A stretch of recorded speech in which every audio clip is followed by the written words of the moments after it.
1 साल पहले नए मीटर्स लगे हैं जी। 1 या 1.5 साल पहले करोड़ों रुपया उसमें पूरे प्रदेश में खर्च हुआ। अब नए स्मार्ट मीटर्स आएंगे, उसमें भी पैसा सरकार का खर्च होगा। एक तो ये है, और मुझे लगता है किसी एक बड़े औद्योगिक घराने को मदद करने की नीयत से भारतीय जनता पार्टी की सरकार ने फैसला लिया है।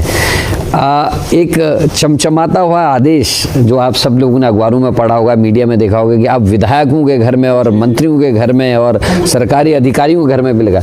लेकिन क्या मेरा प्रश्न है, क्या विधायक, मंत्री या सरकारी अफसर क्या अपनी जेब से उसमें पेमेंट करने वाले? ये सरकार बढ़ती है, तो ये केवल जनता को गुमराह करने का एक तरीका सरकार का है। दूसरा, इसमें केवल कमज़ोर गरीब की बात नहीं कर रहा हूँ, ऐसे लोग भी जो काश्तकार हैं, हम किसानों के बच्चे हैं, और अक्सर देखने में आता है कि साल में 2-3 महीने ऐसे होते हैं किसानों के जब वो बड़ी बुरी स्थिति से बीत रहा होता है। जब वो बीज खरीदता है, वो खाद खरीदता है, वो डीजल खरीदता है खेती की जुताई के लिए, वो लेबर लगाता है गुड़ाई और निराई करने के लिए, उसको पानी नहरों से लगाना होता है।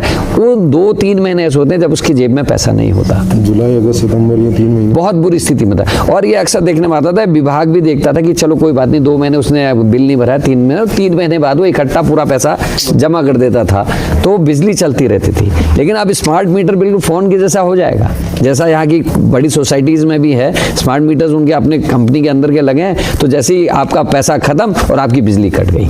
तो ये एक जो विभाग का और हमारे देश के नागरिकों का जो आपसी एक जो संबंध था, उसको भी ये ख़त्म करेगा। ये बड़ा दुर्भाग्यपूर्ण है। और जो रेट्स की बात है, कभी कभी जंप करते हैं मीटर्स, तो उसमें कोई आपकी सुनवाई होने वाली नहीं है। आपका पैसा कब खत्म हो गया, कई बार किसी सोसाइटी में मैं रहा हूँ, वहाँ हमने देखा कि पैसे डलवाते थे और 1000 रुपया 5000 जो भी डला उस खत्म हो, तो कभी कभी तो पता ही नहीं चलता, हमने तो कोई यूज़ ही नहीं है, कहाँ खत्म हो गया, कैसे खत्म हो गया। तो ये सारी चीज़ें हैं, तो जिसका आने वाले समय में हमारे आम नागरिकों को बहुत दिक्कत आएगी। और अभी भारत इस स्थिति में नहीं है कि ऐसी स्थिति को झेल सके। हमारे यहाँ बहुत लोअर मिडिल क्लास भी है, हमारे यहाँ मिडिल लोअर क्लास भी है, अपर क्लास भी है।